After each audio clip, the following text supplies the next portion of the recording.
Sveiki visi. Šiandien darysim puikius žuvies kotletus su paslaptim. Paslaptis tai avižiniai dribsniai. Taip pat reikės krakmolo, sojos, padažo, morkos, svogūnų, pipirų, druskos, aliejus kepimui.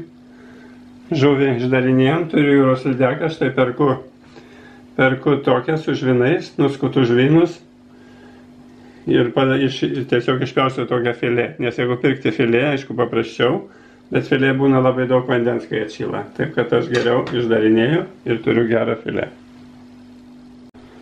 Žuvis išdarinėta, štai gavosi tokia krūva filė. Dabar paimam. Čia smulkintuvas. Susipjaustau nedideliais tokiais gabaliukais. Ir dedam čia. Kas neturit šito smulkintuvo, gali tiesiog su mėsmale susimalti, susismulkinti.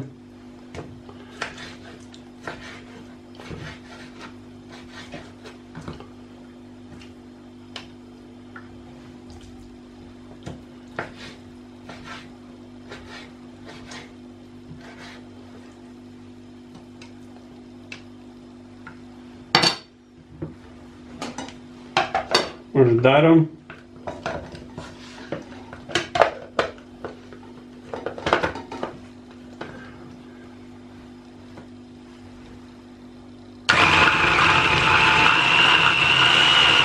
Greitai ir gerai.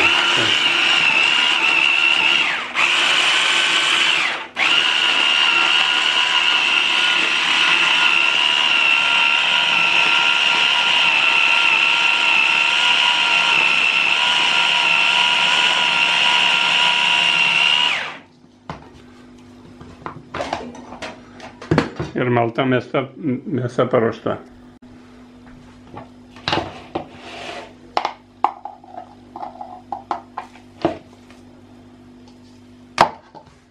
Dedam visą maltą žuvį į indą.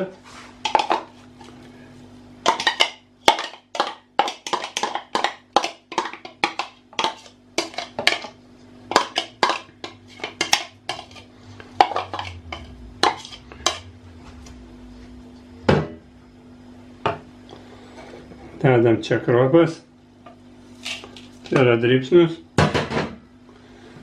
krakmolą,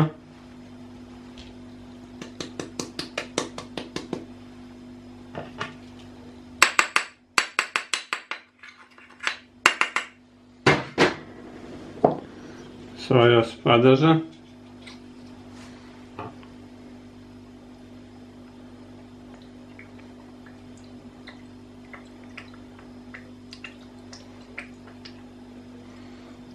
šaukštą, druskos, pusę, pipirų pagal skonį,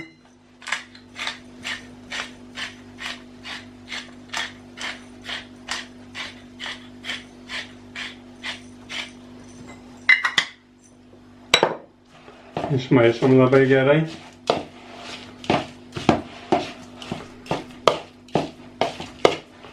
Ir paliksim, kad truputį išbrinktų dribsniai.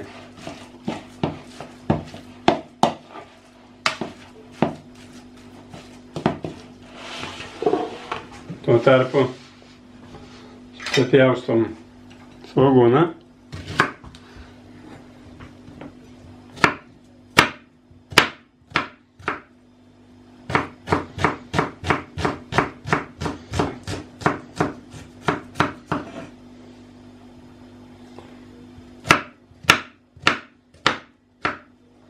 Pjaustau smulkiai.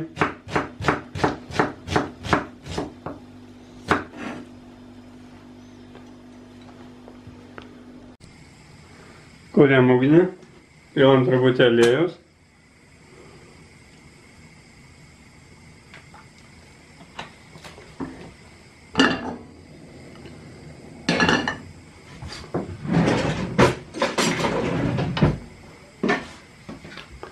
Ir apkepam svogūnus.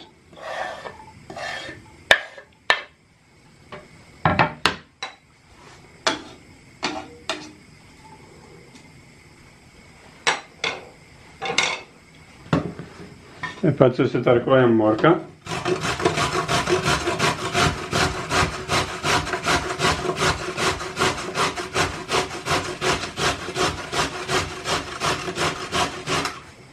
Tai. Svogūnai apkepė, metam morką, tarkuotą. Ir taip pat apkepam, kol suminkštės.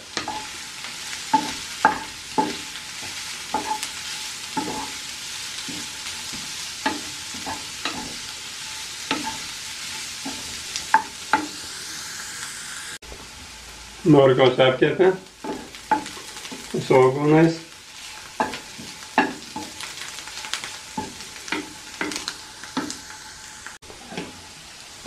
Dedame bendrą indą.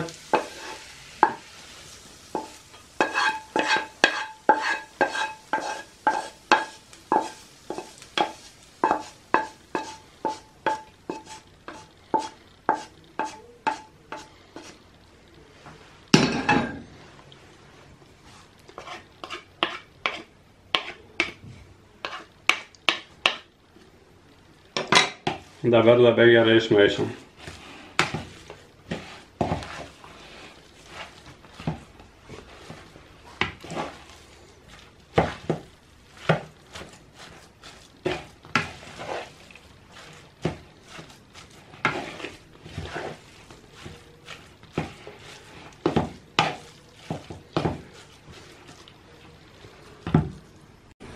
Dar į maltą mėsą nutariau įdėti mažą kiaušinuką,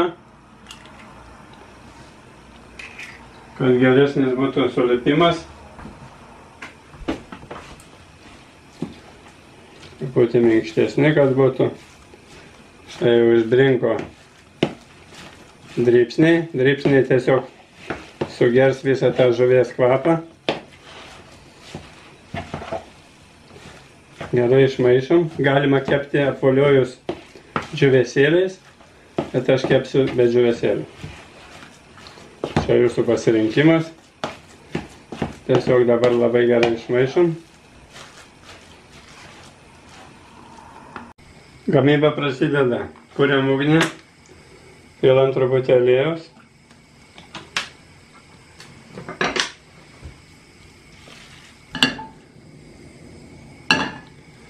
Darom kotletukus.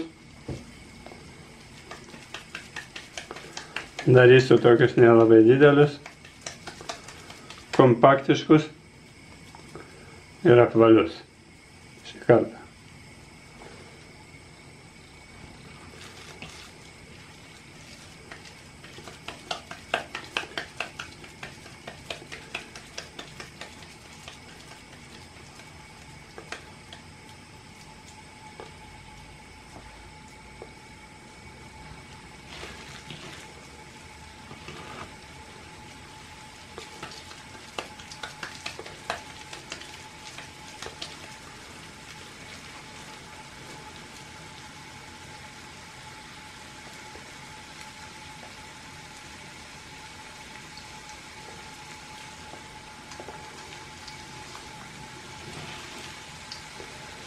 Mažinam ugnį ant vidutinės, kad nedegtų.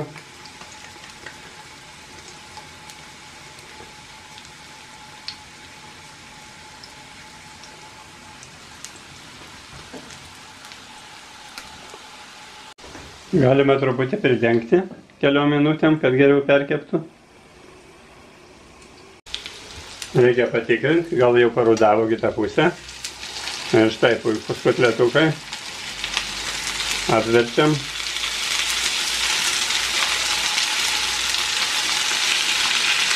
Ir vėl kol parudos.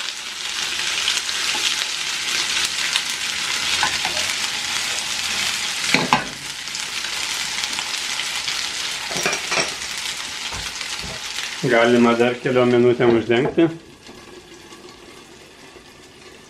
Kotletus valgysiu su bulvių koše, bet nepaprasta.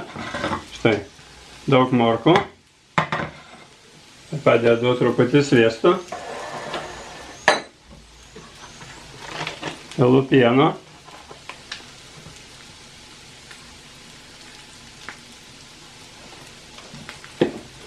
druskos, vėliau nesudėtas.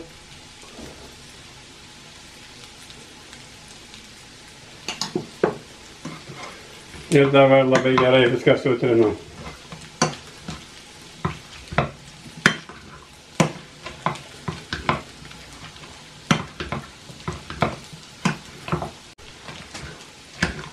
Na štai, košė paruošta. Kokią norit skystumą reguliuokit pagal pieną, kiek pieno įpilti. Reikia taip įsukti dar, kad geresnė būtų košė.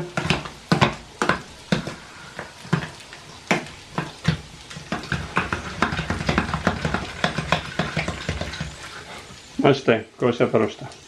Kepa paskutiniai kotletukai, gavosi štai tiek. Visai nemažai iš tokio kiekio. Jeigu norit, kad būtų dar jie visiškai minkšti, įpilame į keptuvę vandens kokį 70 ml, uždengiam dangčiu ir dar patroškinam tiesiog. Kelias minutės. Aš to nedarysiu, nes kotletai taip minkšti. Kotletukai iškepti. Dabar ragausim. Štai kokie minkštučiai. Kaip ir sakiau, jeigu norit dar minkštesnių, tai galima tiesiog patroškinti užpilus vandeniu. Tiesiog pasakiškas minkštumas ir pasakiškas skonis.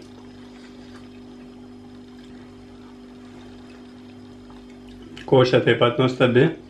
Salotas valgysiu savo gamybos, kopūstai su burokėliais, tarp kito labai skanius. Tai tokios.